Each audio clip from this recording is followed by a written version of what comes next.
ಕತ್ತಿಗಿರಿ ಕೊಡ್ಲಿ ಇಲ್ಲ ಜೊಲ್ಲೆವರೆಗೆ ಕೊಡ್ಲಿ ಬಿಜೆಪಿಯಿಂದ ಅಲ್ಲಿ ಕೊಟ್ರಪ್ಪ ಅಂದ್ರೆ ಆಟೋಮೆಟಿಕ್ ಅವರು ಈಗಾಗಲೇ ಎಂಪಿನೂ ಇದ್ದಾರೆ ಮತ್ತು ಜನರಿಗೆ ಓಡಾಡ್ತಾ ಏನೇನೋ ಮಾಡ್ತಾ ಇದ್ದಾರೆ ಮೊದಲೇನೋ ಉದ್ಯೋಗ ಸೃಷ್ಟಿ ಮಾಡ್ಬೋದು ಏನು ಮಾಡ್ಕೊತಿದ್ದಾರೆ ಒಳ್ಳೆ ಹೆಸರಿದ್ದಾವೆ ಕತ್ತಿ ಅವ್ರದಂತೂ ಇವರು ಶುಗರ್ ಫ್ಯಾಕ್ಟ್ರಿ ಐತೆ ಅವ್ರದ್ದು ಅವ್ರನ್ನ ಬಿಟ್ಟು ಎಲ್ಲ ಶುಗರ್ ಫ್ಯಾಕ್ಟ್ರಿ ಮಾಡ್ಕೊಂಡು ಬಿಟ್ಟಿರ್ತಾರೆ ತಮ್ಮ ಒಂದು ರಾಜಕೀಯಕ್ಕೆ ಖರ್ಚಿಗೆ ಮತ್ತೆ ಅದಕ್ಕೂ ಒಂದೊಂದು ಫ್ಯಾಕ್ಟ್ರಿ ಮಾಡ್ಕೊಂಡು ಕೂತಿರ್ತಾರೆ ಆ ನೆಲೆಯಲ್ಲೇ ಸ್ವಲ್ಪ ಏನಪ್ಪ ಅಂತಂದ್ರೆ ಇವರಿಬ್ಬರು ಬಲಿಷ್ಠರಿದ್ದರು ಸಹಿತ ಚಿದಾನಂದ ಇವ್ರಿಗೆ ಮೋಸ್ಟ್ಲಿ ಕಾಂಗ್ರೆಸ್ಸಿಗರು ಸಹಿತ ಟಿಕೆಟ್ ಕೊಡ್ತಾರೋ ಗ್ಯಾರಂಟಿ ಇಲ್ಲ ಯಾಕಂದ್ರೆ ಅಲ್ಲಿ ಕತ್ತಿನಲ್ಲಿ ಜೊಲ್ಲೆ ಅವರನ್ನಲ್ಲಿ ಯಾರು ನಿಂತರೂ ಸ್ಟ್ರಾಂಗ್ ಆಗಿಬಿಡ್ತಾರೆ ಅವರು ಇವ್ರದ್ದು ಯಾರು ನಿಂತ್ರೆ ಮತ್ತೆ ಪ್ರಕಾಶ್ ಹುಕ್ಕೇರಿ ಅಂತ ನಿಲ್ಬೇಕಾಗ್ತದೆ. ಅಂದ್ರೆ ಇವಾಗ ಲಕ್ಷ್ಮಣ್ ಸವದಿ ಅವ್ರನ್ನ ಉಳಿಸ್ಕೊಳ್ಳೋದಕ್ಕೆ ಪಕ್ಷದಲ್ಲಿ ಅವ್ರಿಗೆ ಟಿಕೆಟ್ ಕೊಟ್ಟು ಅವ್ರನ್ನ ಗೆಲ್ಸುವತ್ತ ಶ್ರಮಿಸುವಷ್ಟು ಕೆಲಸ ಮಾಡೋದಿಲ್ವಾ ಕಾಂಗ್ರೆಸ್ಸಿಗರು?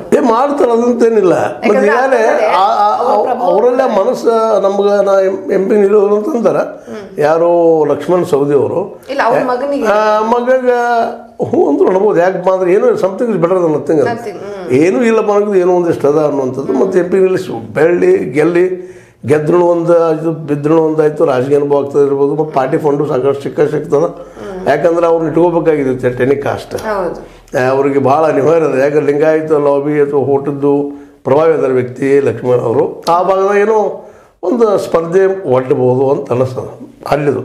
ಇನ್ನು ಉಳಿದವ್ರು ಗಣೇಶ್ ಹುಕ್ಕೇರಿ ನಿಲ್ಲಿಸ್ತಾ ಇರ್ತಾರೆ ಹಿಂಗೆ ಅನಿಸಿಲ್ಲ ಮತ್ತು ಏನು ನ್ಯೂಸ್ಗಳು ಬಂದಿಲ್ಲಪ್ಪ ಕೇಳಿದ್ರೆ ಈಗ ನೋಡ್ಬೇಕು ಹೇಳ್ಬೇಕು.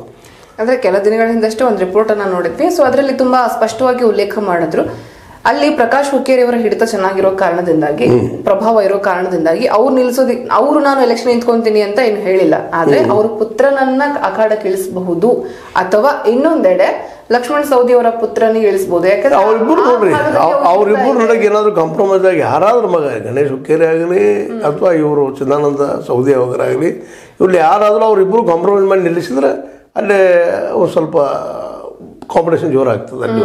ಯಾಕಪ್ಪ ಅಂದ್ರೆ ಮತ್ತೆ ಇನ್ನೊಂದೇನಪ್ಪ ಅಂದ್ರೆ ಇತ್ತೀಚಿನ ದಿನದೊಳಗೆ ಜೊಲ್ಲೆ ಅವರು ಆ ಭಾಗದಾಗ ಚಲೋ ಹೆಸರು ಇಟ್ಕೊಂಡಿದ್ದಾರೆ. ಇವು ಕತ್ತಿ ಅವ್ರ ಮನೆತನಕ್ಕೆ ಏನದಪ್ಪ ಅಂದ್ರೆ ಒಂದು ರೀತಿ ಇವರು ಹೊಂಬರು ಅಥವಾ ಸರ್ವಾಧಿಕಾರಿಗಳು ಹಾಗೆ ಈಗ ಒಂದಿಟ್ಟು ಮಾತುಗಳಿದ್ದಾವೆ. ಅದರಲ್ಲೂ ರಮೇಶ್ ಕತ್ತಿ ಅವ್ರ ಮೇಲೆ ಸ್ವಲ್ಪ ಆರೋಪಗಳಿದ್ದಾವೆ. ಹೀಗಾಗಿ ಅಲ್ಲಿ ಜೊಲ್ಲೆ ಅವರಿಗೆ ಒಂದು ಸ್ವಲ್ಪ ಲೀಡಿಂಗ್ ಅದ. ಜೊಲ್ಲೆ ಅವರು ಸ್ವಲ್ಪ ಓಡಾಡಿ ಕೆಲಸ ಮಾಡ್ತಾರೆ, ಸೋಷಿಯಲ್ ವರ್ಕ್ಗಳು ಚಲೋ ಅದಾವ ಅವರು. ಮತ್ತಿಬ್ಬರು ಗಂಡ ಹೆಂಡತಿ ಏನೋ ಒಂದು ಸೋಷಿಯಲ್ ವರ್ಕ್ ಮಾಡಿದಂಗೆ ತೋರಿಸ್ಕೊಳ್ತಾರೆ ಅದಾರ ಇಲ್ಲ ಅಂತಲ್ಲ. ಹೀಗಾಗಿ ಜೊಲ್ಲೆ ಅವ್ರಿಗೆ ಟಿಕೆಟ್ ಸಿಕ್ಕರೆ ಅಲ್ಲಿ ಒಂದು ಸ್ವಲ್ಪ ಚಿದಾನಂದ ಆಗಿರ್ಬೋದು ಗಣೇಶ್ ಅವ್ರಿಗೆ ಒಂದು ಸ್ವಲ್ಪ ಸ್ಟಫ್ ಆಗ್ಬೋದು.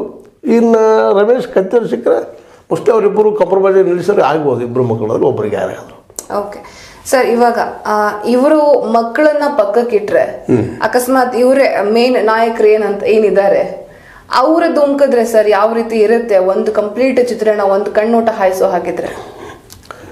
ನೋಡ್ರಿ ಅಲ್ಲಂತೆ ಗಣೇಶ್ ಹುಕ್ಕೇರಿ ಅವರು ವರ್ಸಸ್ ಜೊಲ್ಲೆ ಆಯ್ತಮ್ಮ ಅಂದರೆ ಗಣೇಶ್ ಹುಕ್ಕೇರಿ ಅವ್ರದ್ದು ಸ್ವಲ್ಪ ವೇಟ್ ಹೆಚ್ಚಾಗ್ತದೆ. ಅಲ್ಲೆಲ್ಲ ಹಿಡಿದು ಭಾಳದ ಅವ್ರಿಗೆಲ್ಲ ಬಾರ್ಡರ್ ಏರಿಯಾದಲ್ಲೇ ಭಾಳ ಚೆನ್ನಾಗಿ ಅವ್ರು ವರ್ಕು ಮಾಡಿದ್ದಾರೆ. ವರ್ಕರ್ ಅವರು ಇವರು ಪ್ರಕಾಶ್ ಹುಕ್ಕೇರಿ ಅವರು ಅದೇನೋ ಒಂದು ಅವ್ರಿಗೆ ತಪ್ಪು ಅನಿಸಿರ್ಬೋದು ಎಂ ಪಿ ಆಗಿದ್ದು. ಮತ್ತು ಅವರು ಇನ್ನೊಂದು ಅವ್ರ ಬಗ್ಗೆ ಅಂತ ಹೇಳ್ಕೊಂತ ಭ್ರಷ್ಟಾಚಾರದ್ದು ಅದ್ರ ಬಗ್ಗೆ ಆರೋಪಗಳಿಲ್ಲ. ಏನು ಲೀಗಲ್ ಆಗಿ ಬರ್ತಿರ್ತದೆ ಅನುದಾನದಾಗ ಏನು ಸ್ವಲ್ಪ ಪರ್ಸೆಂಟೇಜ್ ಬರ್ತದೆ ಅಷ್ಟು ಮಾಡಿ ಇರ್ಬೋದು ಮೋಸ್ಟ್ಲಿ ಅವ್ರ ರಾಜಕೀಯ. ಉಳಿದವ್ರಂಗೆ ಹಪಾಪಿ ಮಾಡಿಕೊಂಡು ನಾನೇ ಎಲ್ಲ ತಿನ್ನಬೇಕು ನನಗೆ ಆಗಬೇಕು ಅಂತ ಮನೋವೃತ್ತಿಯವ್ರು ಅಲ್ಲ ಅಂತ ಅನಿಸ್ತದೆ.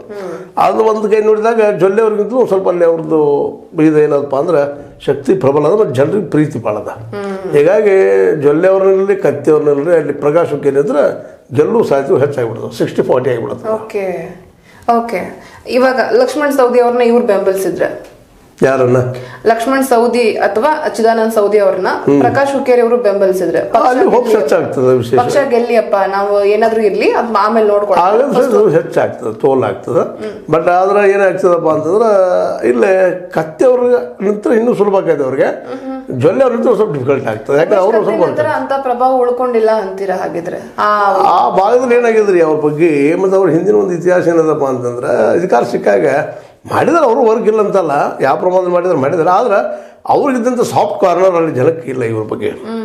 ಸಾಫ್ಟ್ ಕಾರ್ನರ್ ಅಂದ್ರೆ ಇವರು ಇಲ್ಲಪ್ಪ ಇವರು ಒಂದು ರೀತಿ ಹುಮ್ಮತನದ ಮನೆ ಭಾಗ್ಯವಾಡಿಗೆ ಹೋದ್ರೆ ಇವತ್ತು ಸಹಿತ ಜನ ಅನಿಸ್ತಾರೆ ಅವ್ರ ಪದರ ಭಾಗ್ಯವಾಡಿ ಜನ ಹಂಗೆ ಸುತ್ತಮುತ್ತ ಜನ ಅನಿಸ್ತಾ ಇರ್ತಾರೆ. ಅದಕ್ಕೆ ಅದಕ್ಕಿಂತಲೂ ಜೊಲ್ಲೆದು ಏನದಪ್ಪ ಅಂದ್ರೆ ಭಯ ಇಲ್ಲ. ಎಕ್ಸಾಂಪಲ್ಗೆ ಹೋದ್ರೆ ಎಲ್ಲ ಪ್ರೀತಿಯಿಂದ ಮಾತಾಡುವಂಥ ಜನ ಕಾಣ್ತೀವಿ ನಾವು. ಹೀಗಾಗಿ ಅಲ್ಲೇ ಸ್ವಲ್ಪ ಕತ್ತಿಯವ್ರಿಗೆ ಟಿಕೆಟ್ ಸಿಗ್ತಿತ್ತು ಇಲ್ಲೋ ಸೆಕೆಂಡ್ರಿ. ಬಟ್ ಅಲ್ಲಿ ಮಾತ್ರ ಜೊಲ್ಲೆಗೆ ಮಾತ್ರ ಸಿಗೋದು ಗ್ಯಾರಂಟಿ ಅಂತ ಅನಿಸ್ತದೆ. ಮುಂದೆ BJPಯಿಂದ ಅದ್ರ ವಿರುದ್ಧ ಯಾರು ನಿಲ್ಲಿಸ ನೋಡ್ಬೇಕು.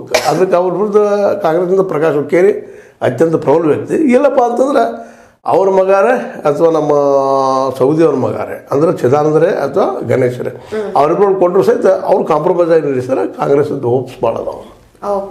ಓಕೆ ಎಸ್, ನೋಡಿದ್ರಲ್ವ ವೀಕ್ಷಕರೇ. ಸೊ ಒಟ್ಟಾರೆ ಹೇಳೋದೇನು ಅಂತ ಅಂದ್ರೆ, ಇತ್ತ ಕಡೆ ಚಿಕ್ಕೋಡಿ ಭಾಗದಲ್ಲಿ ನೋಡು ಹಾಕಿದ್ರೆ ಅಲ್ಲಿ ಪ್ರಕಾಶ್ ಹುಕ್ಕೇರಿ ಅವರು ಮತ್ತು ಸೌದಿ ಅವರು ಇಬ್ಬರು ಕೂಡ ಕೈ ಜೋಡಿಸಿ ಪಕ್ಷಕ್ಕಾಗಿ ದುಡಿದ್ರು ಅಂತ ಅಂದ್ರೆ ಅವರಿಬ್ಬರಲ್ಲಿ ಯಾರೊಬ್ಬರು ಮಕ್ಕಳಾದ್ರೂ ಸರಿ ಟಫ್ ಕಾಂಪಿಟೇಷನ್ ಕೊಡಬಹುದು ಅಥವಾ ಗೆಲುವು ಕೂಡ ಸಾಧಿಸಬಹುದು. ಅಂಡ್ ಇತ್ತ ಕಡೆ ಬೆಳಗಾವಿ ಭಾಗದಲ್ಲಿ ಬೆಳಗಾವಿ ನಗರದ ಒಂದು ಸೀಟನ್ನ ನೋಡೋದಾದ್ರೆ ಶ್ರದ್ಧಾ ಶೆಟ್ಟರ್ ವರ್ಸಸ್ ಪ್ರಿಯಾಂಕಾ ಜಾರಕಿಹೊಳಿ ಅಂತ ಬಂತು ಅಂದ್ರೆ ಖಂಡಿತವಾಗ್ಲೂ ಅಲ್ಲಿ ಪ್ರಿಯಾಂಕಾ ಜಾರಕಿಹೊಳಿ ಅವರಿಗೆ ಗೆಲುವಿನ ಸಾಧ್ಯತೆ ಹೆಚ್ಚಾಗಿರುತ್ತೆ ಅನ್ನುವಂಥದ್ದು ಸರ್ನ analysis. Sir, thank you so much ನಿಮ್ಮೆಲ್ಲ ಮಾಹಿತಿಗಾಗಿ. ನಮಸ್ಕಾರ. ಎಸ್ ವೀಕ್ಷಕರೇ, ಇದೇ ರೀತಿಯ ಮತ್ತಷ್ಟು ಚರ್ಚಾ ವಿಷಯಗಳೊಂದಿಗೆ ನಾವು ಮತ್ತೆ ವಾಪಸ್ ಆಗ್ತೀವಿ. ಇವತ್ತಿನ ಚರ್ಚಾ ವಿಷಯದಲ್ಲಿ ಯಾವ್ದಾದ್ರು ಪಾಯಿಂಟ್ಸ್ ಸರಿ ಅಥವಾ ತಪ್ಪು ಅಂತ ನಿಮಗನ್ಸಿದ್ರೆ ಖಂಡಿತವಾಗ್ಲೂ ಮುಕ್ತವಾಗಿ ನೀವು ಕಮೆಂಟ್ಸ್ ಮೂಲಕ ತಿಳಿಸಬಹುದು ಅಂತ ಹೇಳ್ತಾ ಅಲ್ಲಿವರೆಗೂ ನೋಡ್ತಾ ಇರಿ ಹೇ ಸೀತಾರಾಮ್. ಇದು